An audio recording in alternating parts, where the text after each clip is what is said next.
ఇంకొక మాట, సూర్యనారాయణమూర్తి దేనికి ప్రత్యేకమైన దైవమో తెలుసా? విద్యకి సరస్వతి, ధనానికి లక్ష్మి, జ్ఞానానికి శివుడు, వైభవానికి వెంకటేశ్వర స్వామి. సూర్యుడు దేనికంటే ఆరోగ్యం భాస్కరాది చేత్, ఆరోగ్యం బాగాలేని వాళ్ళు నిరంతరం ఆదిత్య హృదయం చదవాలి ఖచ్చితంగా. సూర్యోదయ సమయంలో, సూర్యాస్తమయ సమయంలో చాలా భక్తిగా రామాయణంలో 105వ యుద్ధకాండలో 105వ సర్గలో ఉండేటువంటి 31 శ్లోకాల ఆదిత్య హృదయాన్ని కనుక నిత్యపారాయణ చేస్తే అనారోగ్యాలు చాలా తొందరగా నయమైపోతాయి, చాలా తొందరగా నయమవుతాయి.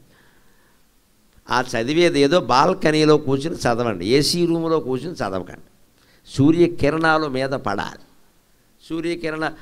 సూర్యుడు ముందు చదవాలి. అంటే మా కదా డి విటమిన్ అంటే అదే సూర్యుడి విటమిన్, అదే డి విటమిన్ అన్నారు. అందుకని సూర్యుడి విటమిన్. అది సూర్యుడికి సంబంధించింది ఏం చేశారు మనకి డి విటమిన్. బాల్కనీలు ఉన్నాయి కదా అందరికీ, అపార్ట్మెంట్లో ముందు ఉంటాయి కదా. మాకు ఇక్కడ ముందు ఇలా ఉంటుందండి సిట్అవుట్, అదో పేరు పెట్టారు కదా సిట్అవుట్. అంటే కూర్చున్నవాడు బయటికి పోతాడు అక్కడి నుంచి.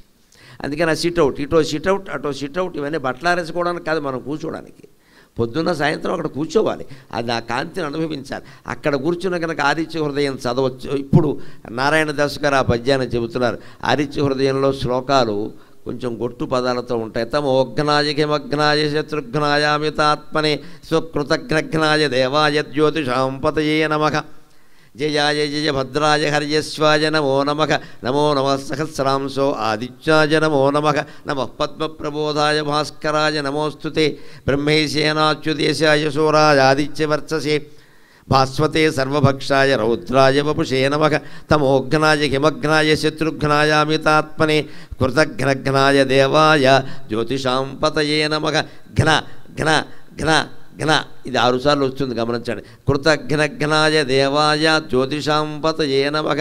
తమోఘ్నాయ హిమఘ్నాయ శత్రుఘ్నాయ. ఘ్న అనే అక్షరం పలకడం కష్టం, పలకాలి. అనారోగ్యంతో ఉన్నవాళ్ళు పలికితే దవడలు కదులుతాయి, శరీరం అంతా కదులుతుంది. అందుకే అనారోగ్యంతో ఉన్నప్పుడు స్తోత్రపారాయణ చెయ్యాలి. వీలైనంత కఠిన పదాలు ఉండే స్తోత్రపారాయణే చెయ్యాలి. నన్ను అడిగితే అనారోగ్యంతో విష్ణు సహస్రం కంటే లలితా సహస్రం చదివితే ఎక్కువ ప్రయోజనం ఉంటుంది. అందులో కొంచెం కఠిన పదాలు ఉంటాయి, విష్ణు సహస్రంలో కొంచెం తేలికైన మాటలు ఉంటాయి.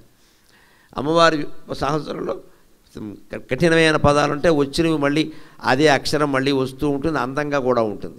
అది చదవాలి. దాన్ని ఇక్కడ చెబుతున్నాడు. సూర్యనారాయణమూర్తి ఆరోగ్యం ఎలా ఇస్తాడో దాసుగారు అనుభవించి చెప్పాడు. ఆయనకు ఒక్కసారి హరికథ చెబుతుంటే గొంతు పోయింది, ఎందుకంటే కఫం పట్టేసింది. ఈవేళ ఏదో ఓపిక తెచ్చుకు చెబుతున్నాడు కానీ నాకు కొంచెం ఇబ్బందిగా ఉంది. అయినా భగవంతుడు పలికిస్తున్నాడు, మీరు చూస్తున్నారు. ఆ ప్రార్థన యందు ఆ చెప్పి తీరాలైన సంకల్పం మాట తప్పకూడదని మనకుంటే మిగిలింది భగవంతుడు చూసుకుంటాడు, అనుమానం ఏం లేదు ఎక్కడ. అది దాసుగారికి కూడా జరిగింది. ఆయన ఏమంటున్నారంటే కఠినమైన ప్రాసతో పద్యం చెబుతున్నారు. బండ్రాతింగరిగింపజాలెడు ఘనధ్వానంబుతో భాస్కర పుండ్రంచన్ముఖతేజ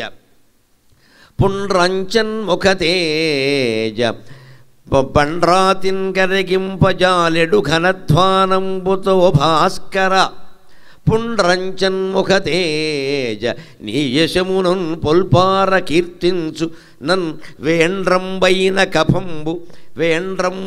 కఫంబు నుండి కరుణన్ వీక్షించి రక్షింపుమో తండ్రి సంశ్రితలోక బాంధవ మహాత్మా సూర్యనారాయణ.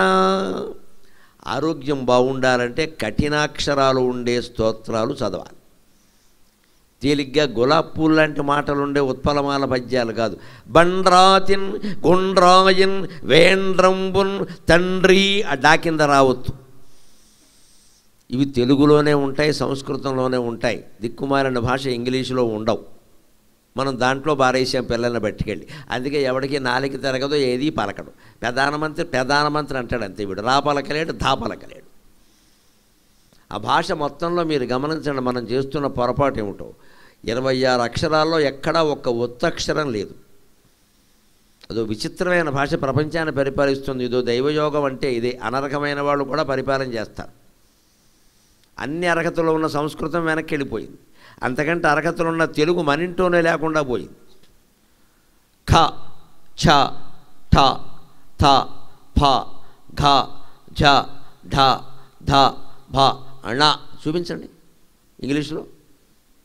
అని డబ్బాలో గులకరాళ్ళు వేసి ఆడించినట్టు ABCDEFGHIJKLMNOPQRSTUWZ అయిపోయింది. అంతే. ఎవరికి ఒక్క మాట పలకదు. వాడు విశ్వక్సేనుని కొడుకు కస్కస్కం బొట్లు అనమని ఇంగ్లీష్ మీడియం వాడిని అనమనండి, ది విశ్వక్సేన్స్ ఖస్ ఖస్ అంటాడు. ఇక్కడ మా చిన్నప్పుడు ఇది పెద్ద వాక్యం. అది విశ్వక్సేనుని కొడుకు కస్కస్కం బొట్లు. అదే పలికించేవారు, అదే రాయించేవారు.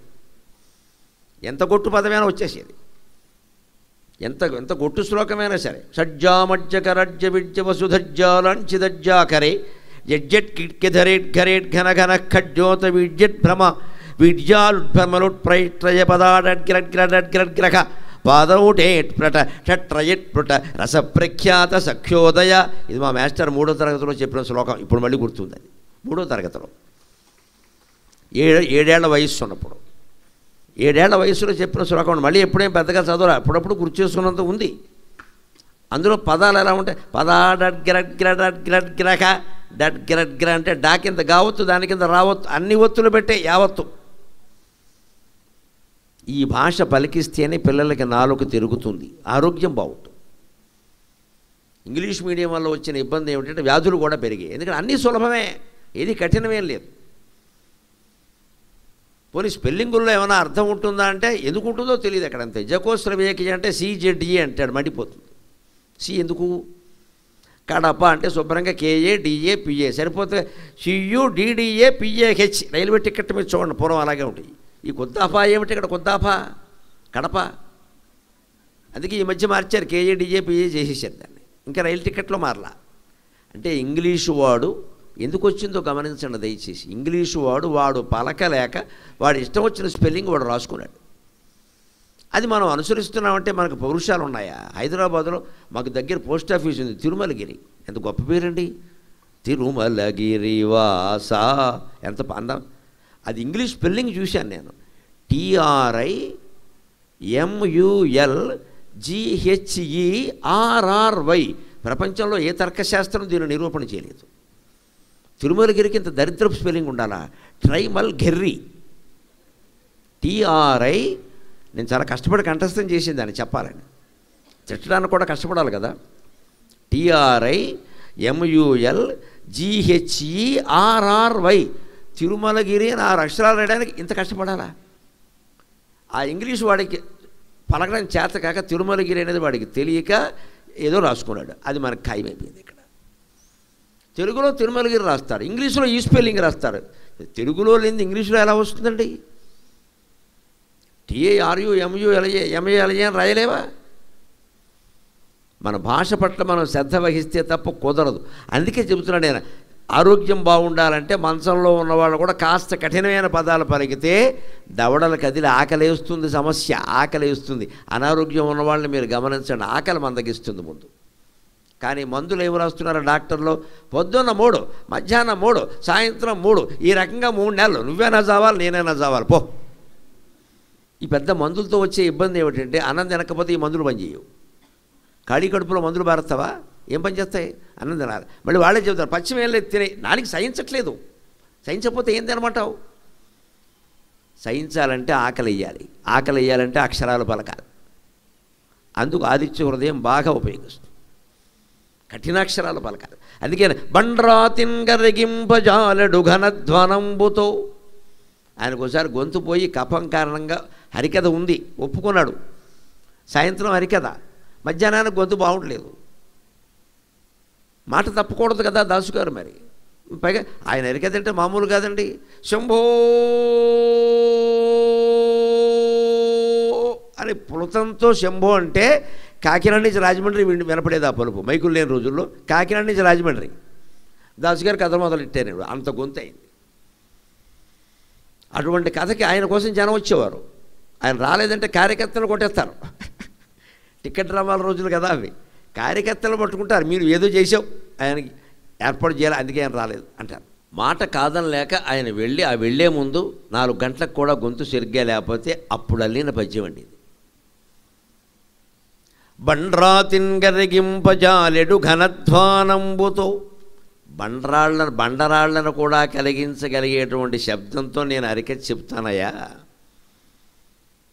బండ్రాతిన్ కరిగింపజాలెడు ఘనధ్వానంబుతో భాస్కరా పుండ్రంచన్ ముఖపద్మ. ఇక పద్యంలో ఏంటంటే ప్రాస బండ్రా సున్నా డా కింద రావొత్తు అలాంటి పదం ఇంకోటి లేదు. అందుకని పుండ్రాంచన్ ముఖపద్మ ఊర్ధ్వపుండ్రం పెట్టినటువంటి ముఖంలాగా వైష్ణవ తేజస్సుతో నీ సూర్యబింబం ఎంత బాగా ప్రకాశిస్తుందయ్యా. పుండ్రాంచన్ ముఖపద్మ అని పుండ్రం పట్టుకొచ్చారు. గుండ్రం కావాలి కాబట్టి బండరాయి కావాలి కాబట్టి.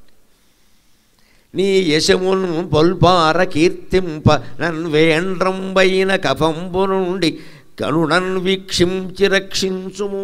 వేండ్రము అంటే తీవ్రం అని అర్థం, దాన్ని కూడా పట్టుకొచ్చారు. ఈ కపం నుంచి కాపాడవయ్యా, లేకపోతే హరికథ నడవదయ్యా. వీక్షించి రక్షింపుమో తండ్రి సంశ్రితలోక బాంధవ మహాత్మా సూర్యనారాయణ. దాని నుంచి నన్ను కాపాడవయ్యా, లేకపోతే ఇది ఎక్కడైనా ఉంటుందా? ఈ హరికథ చెప్పగలనాడు. ఆశ్చర్యం ఏంటంటే ఆయన 4 గంటలకి ఈ పద్యం రాస్తే 6 గంటల నుంచి 9 గంటల వరకు హరికథ బ్రహ్మాండంగా గంటసార పాటలాగా సాగిపోయింది. అనుమానం వల్ల భగవంతుడి అనుగ్రహంలో తేడా ఉండదు, మన నమ్మకంలో తేడా ఉంటుంది. కానీ ఎలాగో అనారోగ్యం అప్పుడు మనం నీరసంగా ఉంటాం, సోఫాలోనో మంచంలోనో పడుకుని ఉంటాం. కాస్త స్తోత్రాలు చదువుకుంటే వచ్చే నష్టం ఏమిటి? పైగా భగవంతుడి మీద నమ్మకం ఎలా పనిచేస్తుందో తర్వాత పద్యంలో చెబుతున్నాడు. నీ దాసుండగువానికి ఆపదలు రానే రావు, నీ దాసుండగువానికి ఆపదలు రానే రావు. ఒక డబ్బినన్ నీ దాసుండగువానికి ఆపదలు రానే రావు. ఒక డబ్బినన్ సూదిన్ నీళ్లు పోసినట్లు వడినెంతే మాయమైపోవు. సూదిన్ నీళ్లు పోసినట్లు వడినెంతే మాయమైపోవు. త్వత్పాదాంభోరుగ చింతన ఔషధము దప్పన్ లేదు పాయంబు. త్వత్పాదాంభోరుగ చింతన ఔషధము దప్పన్ లేదు పాయంబు. త్వత్పాదాంభోరుగ చింతనౌషధము దప్పన్ లేదు పాయంబు. వేరేదైనన్ భవరోగముచ్చుటకు తండ్రి సూర్యనారాయణ. భగవద్భక్తిలో ఉండే గొప్పతనం ఏమిటంటే భక్తుడైన వాడి దగ్గరికి ఆపద రాకుండా భగవంతుడు ముందే జాగ్రత్త పడతాడు. భారత యుద్ధంలో కొన్ని వందల ఉదాహరణలు ఉన్నాయి దీనికి. అవన్నీ కలిపి వినాలనే ఆసక్తి మీకుంటే రేపు 8, 9, 10 తేదీల్లో గుంటూరులో ఒక కొత్త అంశం మీద నేను మాట్లాడబోతున్నాను. చాలా పరిశోధన చెయ్యాలి, దానికి చేశాను కూడా. భారత యుద్ధంలో భగవంతుని పాత్ర, అది అంశం. 3 రోజులు అదే ఉంటుంది.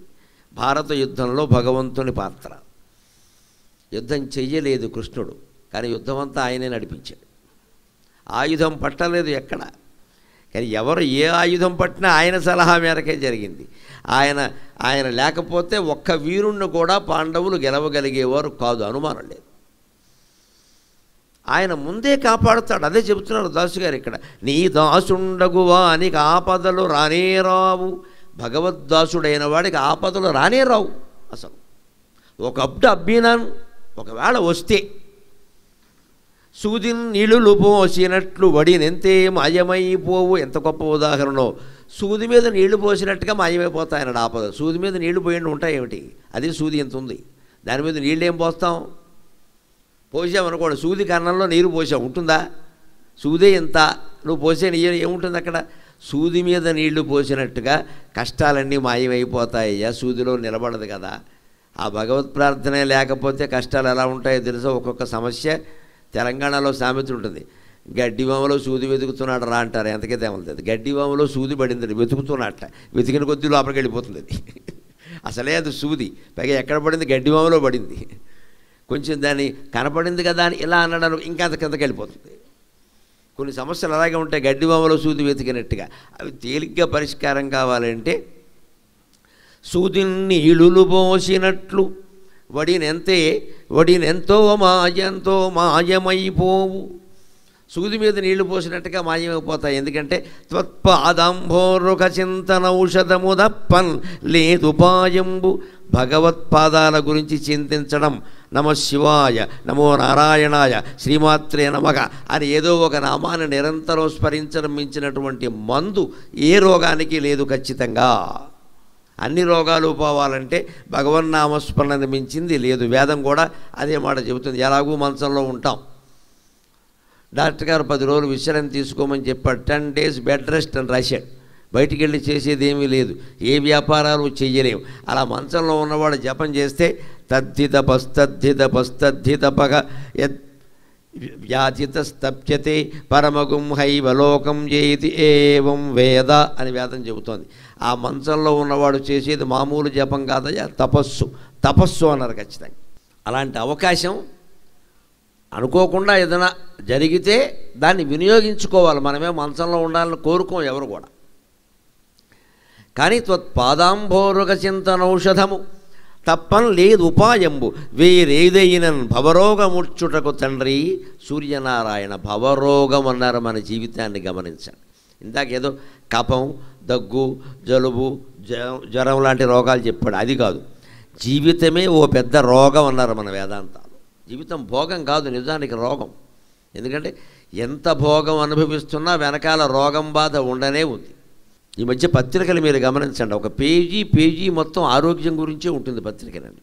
అసలు అది చూడడం వల్ల అనారోగ్యం వస్తుందేమో అనిపిస్తుంది ఒకసారి. మనకి ఏమీ లేదు, అంతా బాగానే ఉన్నాం. గుండె నొప్పి అని రాస్తాడు, ఇంత పెద్ద గుండె బొమ్మ వేస్తాడు. మన యథవ గుండె ఇంత ఉంది ఇక్కడ.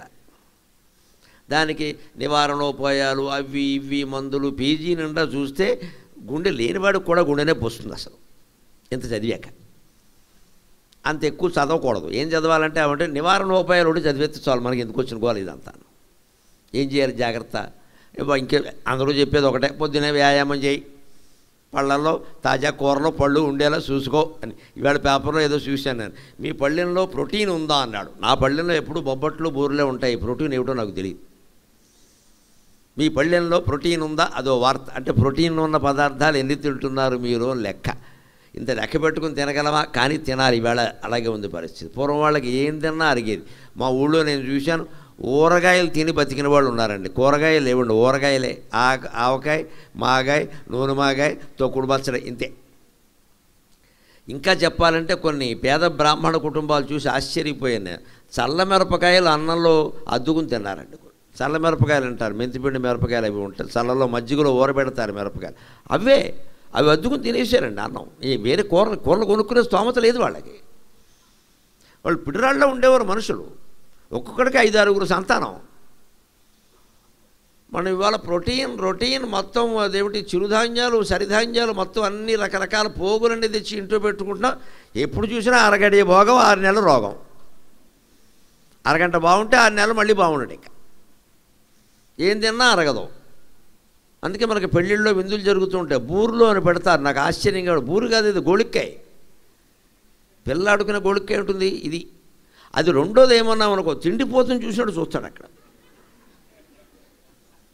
అది ఉన్నదే ఎంత, అసలు బూరంటే ఎంత ఉండాలి, ఇంత ఉండాలి. లోపల పడితే ఈ బొగ్గకోటి సరిపోవాలి లెక్క. తర్వాత ఏమైనా కానీ ఇంత ఉంది, పైగా అది వెయ్యి అంటే ఈయన ఎక్కడ దొరికాడు అంటూ చూస్తాడు. మరి నాబోటి జిహోశాపల్యం ఉన్నవాడు ఆ బూరు లేకపోతే ఎంత తింటాడో వెళ్ళి. అన్నిట్లోనూ మసాలా. ఆ రైసు, ఈ రైసు, లెమన్ రైసు, ఆవకాయ మ్యాంగో రైసు, టమాటో రైసు, అన్నీ రైసే. ఎక్కడ వైట్ రైస్ ఒకటి లేదు మన ప్రాణానికి. అన్నీ వాడే కలిపేశాడు. మనం కలుపుకునేదే ఉంది.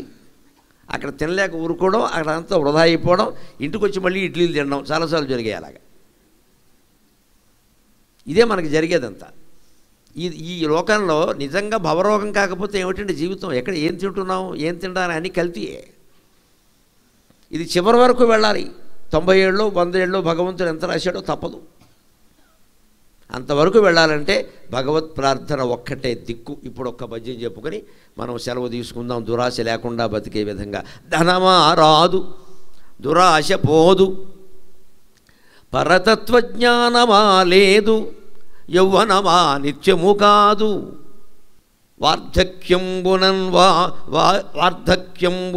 వార్ధక్యాన వామాక్షియవు చేదు, ధనమా రాదు, దురాశ పోదు, పరతత్వజ్ఞానమా లేదు, యౌవనమా నిత్యము కాదు, వార్ధకమునన్ వామాక్షియౌ చేదు, వార్ధకమునన్ వామాక్షియౌ చేదు. ఈ జీవనమెన్నగ జీవనమా ఎన్నగ పాదు దుఃఖములకున్ పల్మారు, జీవనమా ఎన్నగ పాదు దుఃఖములకున్ పల్మారు. అటుల్గావునన్ నిన్ను కీర్తించెద నన్ను కాచుకొను జుమ్మి దయజున్మి శ్రీ సూర్యనారాయణ, దయనిమ్మి సూర్యనారాయణ. ఎంత ఆశ ఉంటుందో మనం ఆలోచించుకుందాం. ధనం అంటే ఇదివరకు లక్షాధికారి అంటే గొప్పగా ఉండేది. మా చిన్నతనంలో లక్షాధికారి సినిమా వచ్చింది, ఎన్టీ రామారావుదో ఎవరిదో, లక్షాధికారిట అని చూసేవాళ్ళం. ఇప్పుడు కోటీశ్వరుడు అనే మాట కూడా సరిపోదు, శతకోటీశ్వరుడు. 100 కోట్ల పైనే ఉండాలి అసలు. ఇంకా పిల్లనిచ్చేది కూడా మనం వాళ్ళకే. 100 కోట్లు ఉంటే కానీ ఆస్తే కాదు అసలు. అంత ఆశ ఉంది మనకి. అంత వస్తుందా? ఆయాసం వస్తుంది, బీపీ వస్తుంది, షుగర్ వస్తుంది, డబ్బు వస్తుందని చెప్పలేం. ధనమా రాదు. పోనీ రాదు అని తెలిసినప్పుడు ఎప్పుడు మానవ మనస్తత్వం ఎలా ఉండాలి అంటే దాసుగారు చెబుతున్నాడు, ఆశ పనికిరాదు. తస్మాత్ అపరిహార్యేర్థే నత్వం శోచితం అర్హసి. ఇది జరగదు అన్నప్పుడు ఇంకా విషయం వదిలేయాలండి. ఎప్పుడు మానసిక చింత పోవాలంటే 2 పద్ధతులు. చేయవలసిన ప్రయత్నం ఏదో చేయి, జరగదంటే ఇంకా వదిలేసి. ఎంత కోపం ఉన్నా సరే, ఎంత బాధ ఉన్నా సరే, ఎంత ఆశ ఉన్నా సరే వదిలేసి ఆ విషయం. ఎందుకు రాదో చూస్తా అంటే మృత్యు వస్తుంది, విషయం రాదు. రోగాలు వస్తాయి, డబ్బులు అయిపోతాయి. అందుకని ధనమా రాదు, దురాశ పోదు. పోనీ పరతత్వజ్ఞానమా లేదు. ఇవాళ 2 గంటలు బట్టి మనం చెప్పుకుంటున్నదంతా పరతత్వజ్ఞానమే, భగవత్తత్వజ్ఞానం. ఇది ఎంతవరకు ఉంది? ఇంకా ఈ మధ్య కాస్త ఒక 10-15 ఏళ్ల బట్టి ప్రవచనాలు బాగా వింటున్నారు. ప్రవచనం అనేది మన నిత్య జీవితంలో ఒక భాగం అయింది. వేళ మేము అదృష్టవంతులం, మీరు అదృష్టవంతులు. నిజంగా అందరూ వింటున్నారు, అన్ని వయస్సుల వాళ్ళు వింటున్నారు, అన్ని వర్గాల వాళ్ళు వింటున్నారు, అనుమానం వెళ్ళ. కానీ అది తత్వజ్ఞానాన్ని అందజేస్తుందా మనకి అంటే ఈ 2 గంటల్లో నేను చెప్పిన విషయాలు విని వెళ్ళిపోతే కుదరదు. ఇంటికి వెళ్ళాక కాస్త దీని మీద మళ్ళీ కాస్త నెమరేసుకోవాలి, మననం చేసుకోవాలి, కూర్చుని చర్చించుకోవాలి. ఇందులో మీకు నచ్చినవి ఆచరించడం చాలు, నచ్చని ఉంటే వదిలేసేయండి. అన్నీ చేయమని నేను చెప్పలే. నచ్చిన దాన్ని వెంటనే ఆచరణలో పెట్టాలి. ఆచరణ వైఫల్యం వల్లే ప్రపంచంలో ఉండే సిద్ధాంతాలన్నీ దెబ్బతిన్నాయంటాడు వివేకానందుడు. గొప్ప గొప్ప సిద్ధాంతాలు చాలా ఉన్నాయి, అన్నీ ఆచరణ వైఫల్యం. బాగా చదువుతారు, కంఠస్థం చేస్తారు, ఇంతలా సిద్ధాంతాలు రాస్తారు, దాన్ని ఎవడో ఆచరణలో పెట్టడం. అంచేత పరతత్వజ్ఞానం లేదు. అంతేకాదు యవ్వనమా నిత్యము కాదు. మనం ఎప్పుడూ యవ్వనాన్ని నిత్యం చేయాలని ప్రయత్నిస్తాం. దానికోసం రకరకాల సౌందర్య సాధనాలన్నీ వాడుతున్నాం. ఈవేళ తెలియని విషయంగా లక్షల కోట్ల వ్యాపారం జరుగుతోంది కాస్మెటిక్స్ మీద. ఆరోగ్యం కంటే దాని మీదే ఎక్కువ వ్యాపారం జరుగుతోంది, కాస్మెటిక్స్. ఇంత చేస్తే అందంగా ఉన్నామంటే మేకప్ వేసారన్న విషయం తెలిసిపోయింది శుభ్రంగా. సహజత్వం లేదు అక్కడ. ఎలాగో తెలిసిపోయేటప్పుడు మేకప్ ఎందుకు పని లేక. అందుకే నేను మేకప్ కొత్త అర్థం కూడా కనిపెట్టాను, దయచేసి దాన్ని అనుసరించే. మేకప్ అంటే రంగులు వేసుకోవడం కాదు, you should make your self up, that is called makeup. అది లెక్క. నిన్నటికంటే మనం ఏమైనా ఇవాళ ఎదిగామా? ఈ ప్రసంగం చెప్పకముందు నేను, చెప్పిన తర్వాత నేను మారాలి. వినకముందు మీరు, విన్నాక మీరు మార్పు రావాలి. లేని దేనికి ఇది ఆయాసం. మేకప్ అంటే you should make your self up. నిన్ను ఉన్నతంగా తీర్చిదిద్దుకోవడం మేకప్. కానీ ముఖానికి రంగు వేయడం, మూతికి రంగు వేయడం మేకప్లు ఏమిటండి? ఇది అనవసరపు ఖర్చు. ఇది దీనికి లెక్క ఏదైనా ఉందా? ఆ నిలువుటద్దం ఉంటుంది, డ్రెస్సింగ్ టేబుల్, అక్కడ 26 డబ్బాలు 36 సీసాలు ఉంటాయి. కాటుక బొట్టు ఉండవు, అశుభం కదా, ఉండకూడదు. అసలు ఉండాల్సిన ఉండవు. పసుపు కుంకాలు ఉండవు, బొట్టు కాటుక ఉండవు. మొత్తం వేసవకాలం క్రీమ్స్, చలికాలం క్రీమ్స్, మధ్యలో వచ్చే పోయే కాలం క్రీమ్స్, అన్నీ క్రీమ్సే. క్రీమ్ అంటే క్రిమి అని అర్థం, క్రిమి కీటకాలాగా. అది ఇంత చేస్తే సగం వాడతారు, అచ్చు పారాయి, మళ్ళీ ప్లాస్టిక్ వేస్ట్. ఇన్ని రకాల వాడేస్తే అమెరికా వాడు బాగుపడ్డాడు, ఎవరెవరో బాగుపడ్డారు, మనం బాగుపడలేదు. ఈ ఆలోచన చేస్తే మన భారతీయ తత్వశాస్త్రం, వేదాంతం, వైరాగ్యం ఇవన్నీ అనుకూలమైన విషయాలు తప్పితే ప్రతికూల విషయం కాదని అర్థం. అందుకని పరతత్వజ్ఞానమా లేదు, యౌవనమా నిత్యము కాదు, వార్ధకమునన్ వామాక్షియవు చౌదు. ఎన్ని రకాల స్త్రీ పురుష భోగాలు అనుభవించినా సరే ముసలితనం వచ్చిందంటే ఇంకా కోరిక ఉండదు, ఉండాలని అనిపించదు. ఎప్పుడప్పుడు వాటికి చుక్క పెట్టాల్సిందే. జీవనమా ఎన్నగా పాదు దుఃఖములకు పలుమారు. జీవితంలో ఇదివరకు కంటే ఇప్పుడు కష్టాలు పెరిగాయి. ఆలోచించండి బాగా, ఆందోళనలు ఎక్కువ చేయండి. 10 మంది పిల్లలు ఉన్నప్పుడు లేని ఆందోళన ఈవేళ ఇద్దరు ఉన్న వాళ్ళకు వచ్చిందండి. అందున ఈవేళ ఒక్క మాట చెబుతున్నాను, 4 రోజులు బట్టి అమెరికా పరిస్థితి ఎలా ఉందో తెలుసు. ట్రంప్ వాయించి బారేస్తున్నాడు మొత్తం ట్రంప్ మీద కొట్టి. ఫోటోలు చూస్తే బాధ కలుగుతుంది. ఏమిటంటే శుభ్రంగా కాళ్ళకి బేడీలు వేసి చేతులకు బేడీలు వేసి పంపించారు అక్రమ వలసదారులని. పిల్లల పరిస్థితి వేళ ఎలా ఉందంటే ఎక్కడా పార్ట్ టైం ఉద్యోగం చేయడానికి లేదు. నిన్న పత్రికలో ప్రధాన వార్త ఏమిటంటే నానా డబ్బు పంపు ప్లీజ్, ఇది ప్రధాన వార్త. ఎంత పంపుతామండి, ఎంత పంపుతాం? అమెరికాలో ఉండగా $1000 ఇవ్వడం వేరు. ఇక్కడి నుంచి $1000 పంపాలంటే ₹1,00,000 పంపాలి, 80,000 పంపాలి. ఎక్కడి నుంచి? ఇక్కడ ఎంత జీతం ఉన్నా 2 లక్షలు ఉంటుంది, 3 లక్షలు, అందులో 1,00,000 2 లక్షలు వాళ్ళకి పంపితే ఇంకేముంటుంది? అలాగని వదిలేస్తామా బిడ్డల్ని? చదువుకుందుకు పంపించాం, చదువు తర్వాత ఉద్యోగం వచ్చే వరకు ఉండాలి, లేకపోతే పట్టుకుని విమానం ఎక్కించేస్తారు. పోనీ పని చేద్దామంటే బంకుల్లో, పెట్రోల్ బంకుల్లో, హోటల్లో ఎవరిని చేర్చుకోవట్లా, నీకు వీసా ఉందా అని అడుగుతున్నారు. అంటే మనతో మన విదేశీ కళలన్నీ కళలయ్యాయి ఇప్పుడు.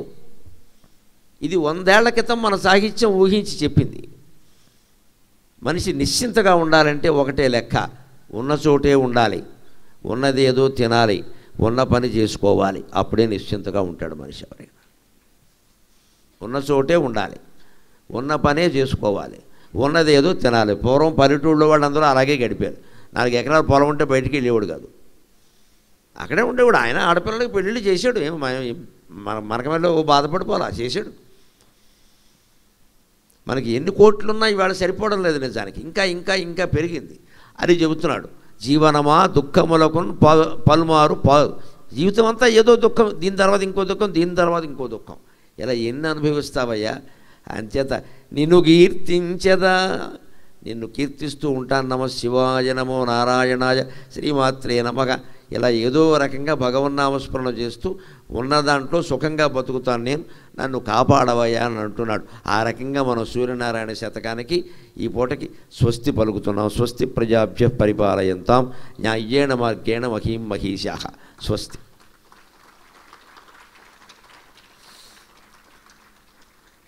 గురుగారిని గుప్తా గారు దంపతులు సత్కరించుదామని